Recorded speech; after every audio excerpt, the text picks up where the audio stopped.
আমি আর তামিম আমাদের আম গাছ থেকে আম পেরে আমের জুস বানিয়েছিলাম। আর এই জুস খাওয়ার পর আমার আর তামিমের মুখ দিয়ে শুধু একটা কথাই বের হচ্ছিল, এবং টেস্টের ব্যাপারে যদি বলি, দিস ইজ দ্য খারাপ আমের জুস এভার।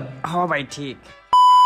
তো দুপুরের দিকে আমি একা একা বসেছিলাম, ঠিক ওই টাইমে আমার চাচতো ভাই তামিম এসে বলল, কি রে মুখ চোখ সইয়ে বসে রইছিস কে? আরে জ্বর হইছে, ভালো লাগতেছে না। আই তৈলি কাঁচা আমের জুস বানাই ভালো লাগবে না। হ্যাঁ এটা হইলো ভালো হয়, তাহলে চল। যেহেতু আমার জ্বর হয়েছে তাই এই কাঁচা আমের জুস খেলে আমার ভালো লাগে, তাই আর বেশি দেরি না করে চলে আসলাম আমাদের এই ছোটখাটো আম বাগান। এখানে এসে অনেকক্ষণ চেষ্টা করলাম কিন্তু একটা আমও পারতে পারলাম না। এরপরে রাগ হয়ে একটা চটা নিয়ে আসলাম, দেন একবারই দিয়ে আমটা পেরে ফেললাম। ওই চটাটা ধরার কারণে আমার হাতের অবস্থা একদম খারাপ হয়ে গেছে। যাই হোক, বাগান থেকে অনেক খুঁজে খুঁজে এই কয়টা আমি পাইছি, আর জুস বানানোর জন্য এই কয়টা আমি যথেষ্ট। তো আমগুলোকে আমরা ভালো মতো করে ধুইতেছিলাম, ওই সময় দেখলাম কে যেন আমাদের দিকে আসতেছে। পরে দেখি ওমা, এত আর কেউ না, আমাদের শাকিল মৌমাছি তার চোখের উপরে ভালোবাসা দিয়ে গেছে। যাই হোক, আমরা আমগুলো নিয়ে সোজা চলে আসি ছাদে, আর আমি আর তামিম মিলে একে একে করে আমগুলো খেচা খেচ করে কেটে ফেললাম। এরপরে নিচে এসে কাটা আমগুলোকে ব্লেন্ডারে ব্লেন্ড করে নিলাম। এখন হচ্ছে আসল কাজ, মানে আমরা এখন এই আমের জুসটা টেস্ট করে দেখব। ভাই যদি এখন আপনারা বলেন এটা টেস্ট কেমন হয়েছে, তাহলে আমি শুধু এটাই বলবো। টেস্টের ব্যাপারে যদি বলি, দিস ইজ দ্য খারাপ আমের জুস এভার। ভাই আমি আর এই জুস খাবো না।